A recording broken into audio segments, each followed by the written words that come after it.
DSI, etc. jouent un jeu de sécurité et le jeu de sécurité, c'est rien ne change. Non, mais c'est la machine à dire non. La formule du SEO, c'est la quantité de contenu pertinent, donc multiplié par la vitesse et divisé par le nombre d'erreurs. C'est une vraie guerre. On peut pas dire ça va marcher. Comme on peut pas dire bah, tiens, je vais créer une chanson, un groupe va sortir une chanson et ça va marcher. Non, si tu as des difficultés à produire du contenu, je pense que tu es mal. Ça coûte combien? Qu'est-ce que ça va nous rapporter? D'un coup, Google nous a dit stop. Voilà, j'arrête les campagnes. Moi, ça vous plaît pas ce que vous faites. Là, on se retrouve à poil. Bienvenue dans Marketing Explorer, le podcast des systèmes de croissance par ceux qui le font. Aujourd'hui, on va casser le plafond de verre du SEO. On va s'attaquer à toutes les frictions visibles ou invisibles qui vous empêchent de décoller. On va parler de choses évidentes pour certains, mais qui va peut-être faire progresser d'un bond spectaculaire d'autres en termes de SEO, en termes de trafic. On va aussi parler un petit peu plus de tout ce qui est process, un petit peu d'IA à la fin. Pour cela, j'ai Florian. Florian Bessonnat, en fait, c'est un ex de Yahoo. Il a travaillé pour Cdiscount, pour Leroy Merlin. Il a une agence au Brésil maintenant. Il est professeur à Genève. Il a bossé en France également. Bref, il a une expérience de dingue et particulièrement en SEO. Et il a une expérience aussi en entreprise et aussi en entrepreneur de plus d'une vingtaine d'années. On va bénéficier de tout ça pour attaquer le sujet sur comment casser les frictions en SEO en Suisse et ailleurs. Allez, bon podcast. Bienvenue dans Marketing Explorer, le rendez-vous du marketing, de la demande et de l'inbound marketing. L'inbound, c'est des techniques qui permettent d'atteindre la liberté en croissance digitale. Mais c'est aussi un mindset d'explorateur, d'apprentissage en continu. Si tu te reconnais dans cette description, abonne-toi, ce podcast va devenir ton meilleur allié. Ce podcast est rendu possible par Brandure Expertise, l'agence marketing en personal branding que j'ai fondée pour permettre aux marques à devenir incontournables en 2 heures par mois.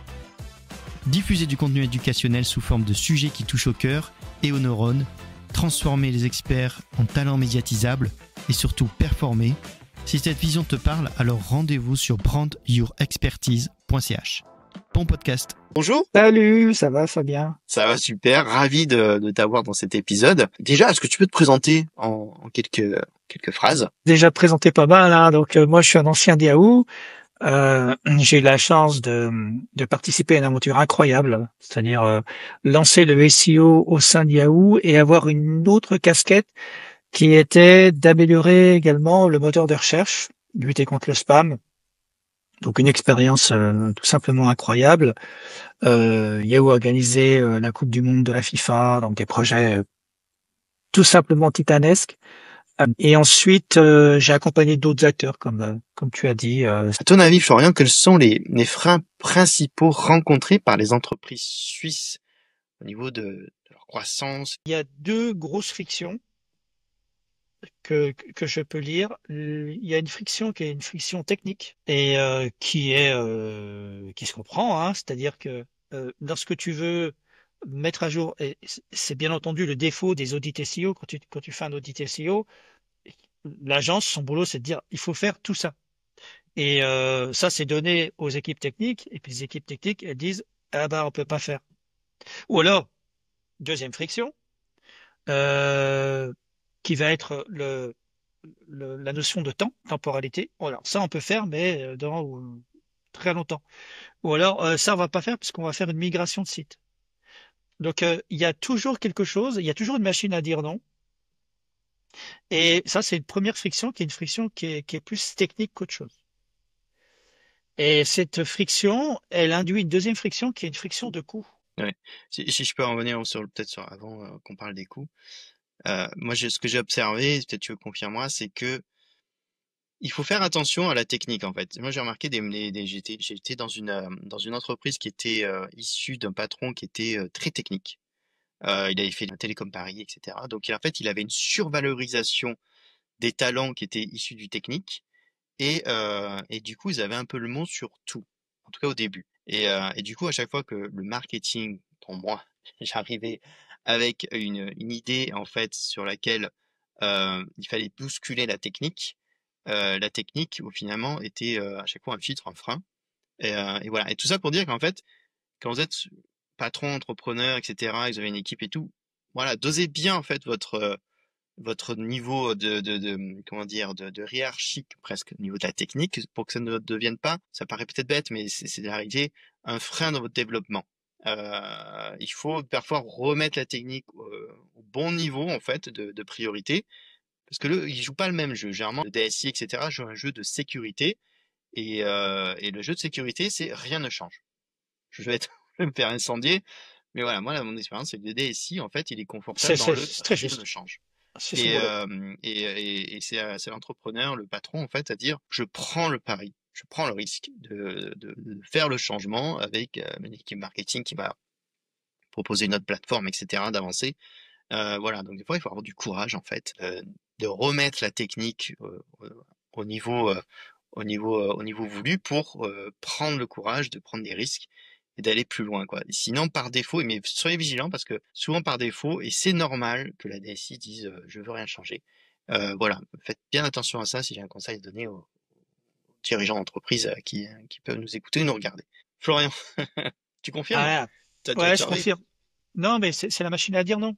Donc, et c'est à juste titre. C'est-à-dire que moi, si je suis directeur DSI, qu'il y a quelqu'un qui me dit, bah tiens, il faudrait faire toutes ces modifications-là, brancher ces technologies, tout ça. Le premier truc que je fais, c'est non, moi, mon boulot, c'est que le site fonctionne. Donc, tout ce qui va être perturbé ou perturbant, euh, je vais, euh, je vais essayer déjà de dire non ou je vais essayer de décourager. Et c'est non seulement de bonne guerre, mais c'est quelque part, tu défends ton territoire, quoi. Mais il y a aussi un autre truc intéressant, c'est que quand on approche la notion de SEO, tu as, c'est pas à 100%, mais très largement, tu vas avoir une notion de coût associé. Et donc, on te dit, pareil, ça se défend. On te dit, OK, combien ça coûte et combien ça va rapporter. Donc, Pas simple tu dans as le aussi, SEO en plus. non, non seulement c'est pas simple, mais si tu prends dans la vraie vie, ça se passe pas comme ça. Dans la vraie vie, par exemple, imagine un site e-commerce. Un site e-commerce va lancer, va faire son lancement, va obtenir du trafic SEO, d'accord? Et donc ça, si tu veux, ça se fait naturellement. Euh, après, pour augmenter le trafic SEO, tu vas faire appel à des agences. Et donc là, il y a un coût. Et combien ça va nous rapporter? Et au final, tu as des actions qui vont être décidées ou pas décidées en fonction du coût. Sauf que cette logique, elle ne convient pas si on l'avait initiée dès le départ.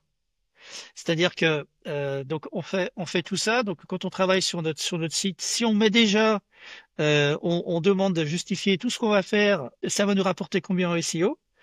En réalité, c'est pas comme ça que ça fonctionne.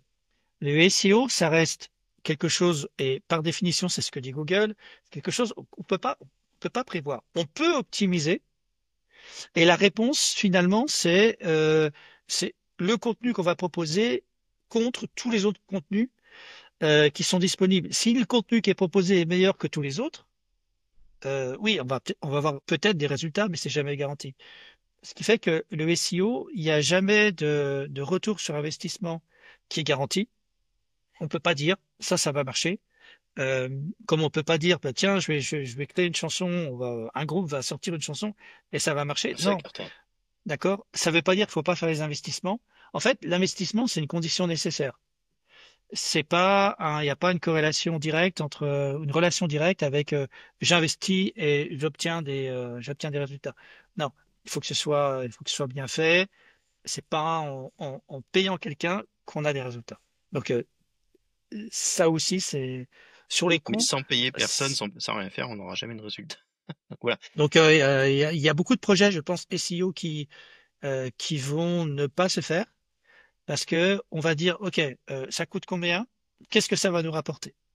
Et ça, cette question est terrible parce que bah, tu te retrouves un petit peu comme un investisseur. Ok, j'investis tout ça, mais combien ça va me rapporter? Ouais, C'est exactement ce modèle. c'est ça, hein. Mais c'est, enfin, Après, moi, je le vois vraiment comme des fondations, hein, parce que là, j'ai vécu un cas extrême, moi, dans ma carrière, c'est que j'étais dans une boîte qui était misée que sur du SIA, parce qu'ils étaient dans cette logique, parce qu'il y avait une croissance de malade. On était passé voilà, je crois que c'était de 5 personnes à 50 personnes je pense, de 2-3 ans, même pas. 50 millions de chiffre d'affaires à partir de zéro dans la même période. Et du coup, en fait, on balançait du fric dans la SIA parce que ça marchait. Sauf que, patatras, forcément, c'est pas contre la SIA du tout, hein, mais les techniques commerciales étaient un peu borderline, les produits étaient très bons, mais d'un coup, Google nous a dit stop, voilà, j'arrête les campagnes. Moi, ça vous plaît pas ce que vous faites. Là, on se retrouve à poil. Les campagnes s'arrêtent. D'un coup, c'est du jour au lendemain. Vous avez 20, 30, 40% de chiffre d'affaires en moins. Et il faut bien comprendre que c'est ça ce que vous permet de votre bouée de secours, c'est le SEO, c'est ce que vous avez pu, votre brand aussi, votre marque, bien évidemment, votre notoriété. C'est un jeu à multicarte, hein. Et quand vous avez ce type de cas, et ça vous arrivera si vous grandissez, il y aura forcément une plateforme à un moment donné qui va dire non. C'est le SEO qui vous sauve et bon, c'est votre CRM qui permet de relancer les clients, etc. Mais c'est tout ce que vous avez fait qui pouvait pas avoir de retour sur investissement aussi lisible que le SIA. Donc, pensez vraiment à une sorte de maison, en fait, quoi. Les fondations, ça va être le SEO, le brand, etc. Et le CRM et tout ce qui va être, c'est plutôt une équipe de foot, en fait. Et la défense, ça va être tout ça. Et puis le SIA, etc., ça va être les buteurs. Et on les voit comme des stars, mais en fait, s'il n'y a pas l'équipe derrière, ils ne font pas grand-chose, en fait. En fait, les frictions, elles vont être au niveau du processus de production. C'est-à-dire que, bah tiens, pour produire une page, en fait, généralement, une nouvelle page sur un site, c'est tout un tas de ressources que l'on va monopoliser. Donc, tout ça fait que, bah, c'est pas fluide.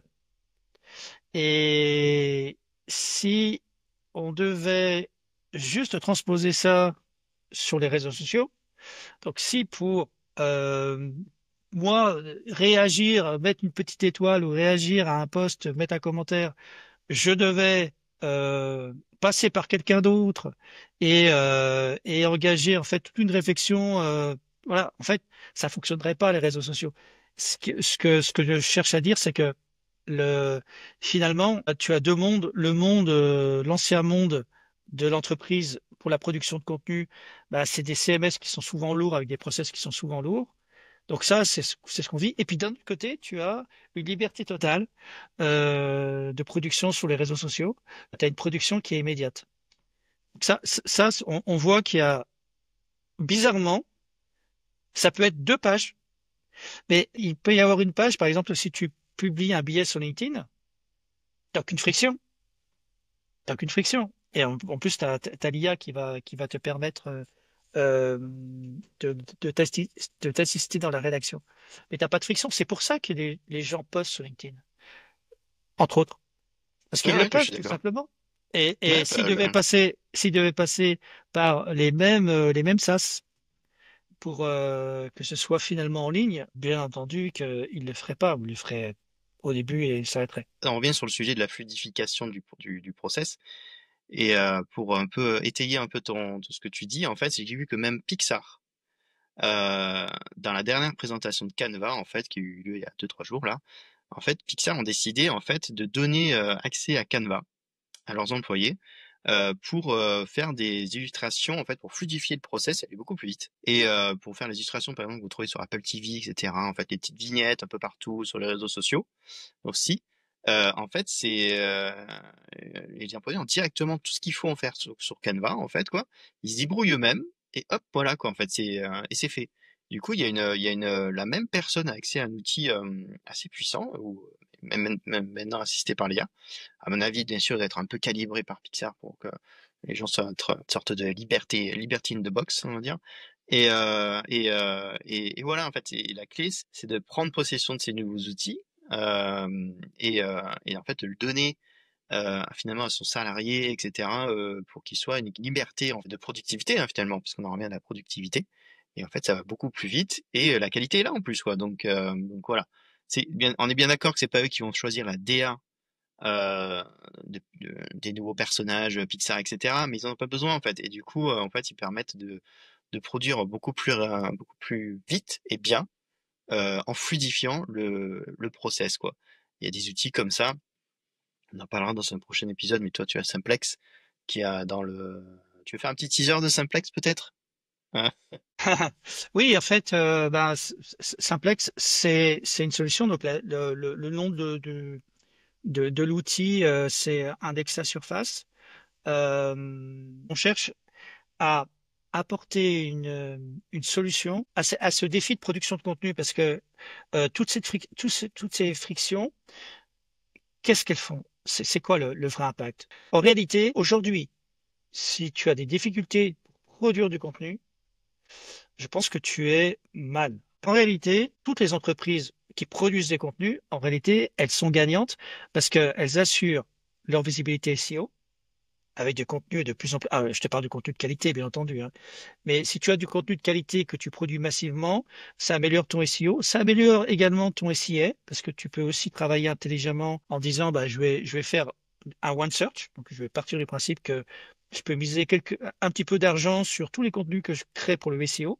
Je- Moi, c'est un bon point de départ. Si tu crées un contenu SEO et que tu peux miser pour dire, tiens, ça, je l'achèterais bien pour mes campagnes, c'est que tu as fait un très bon contenu. Et puis après, tu as l'IA. Donc, pour rentrer dans l'IA, c'est pas avec, tu sais, les fameux sites one page que tu vas rentrer dans l'IA. Non, pour rentrer dans l'IA, il te faut plein de contenu. Et c'est une vraie guerre. C'est-à-dire que si toi, tu le fais pas, bah, ce sont les autres qui vont apparaître. Et il y a une course que beaucoup d'entreprises ne veulent pas voir parce que forcément, quand tu peux pas euh, participer, bah, tu dis, oh non, voilà, non, non, mais en réalité, il y a un vrai enjeu d'un point de vue SEO, ce qui fait que si on n'est pas en position de produire massivement des contenus de qualité, eh bien, on se coupe de la formule du SEO. Pour moi, la formule du SEO, c'est la quantité de contenu pertinent, donc multiplié par la vitesse et divisé par le nombre d'erreurs. Donc, il faut être massivement le plus rapide sans faire d'erreur. Mais pour être massivement présent, il faut pas que tu aies de frein budgétaire, de frein de technique. Il faut pas que pour produire un contenu que tu sois noyé dans toute une machine à broyer la création et la machine à échecs.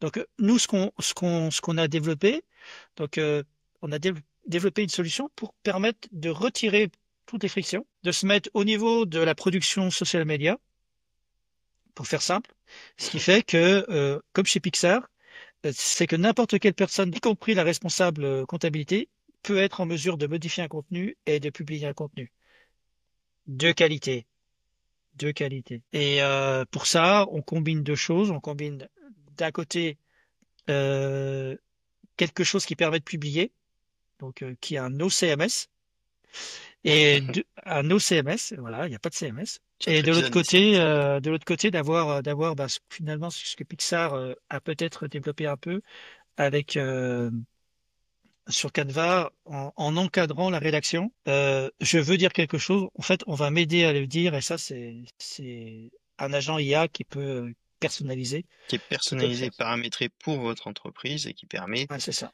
voilà, de mettre des garde-fous et s'assurer de la qualité de la rédaction de X, Y, qui apporte mais tout ça apporte de la vélocité tout en gardant de la qualité. Bah, écoute, c'est Si tu super ça. donnes ça, si tu donnes ce type de solution à des, je sais pas, sur un site e-commerce, à des acteurs, enfin à des acheteurs, par exemple, et que l'acheteur, lui, il sait ce qu'il faudrait faire, mais il peut pas le faire. Là, un acheteur pourrait dire, bah, moi, je sais qu'il y a tous ces nouveaux produits que je viens de rentrer, je vais créer toutes ces pages-là.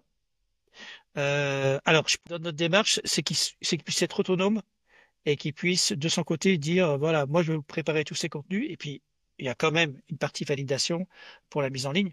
Mais l'idée, c'est de permettre à n'importe qui Être qui a créateur la de contenu. connaissance, qui a la connaissance, surtout, Mhm. qui a la connaissance ou qui a le besoin de produire du contenu. À commencer D'accord, par les agences digitales. super.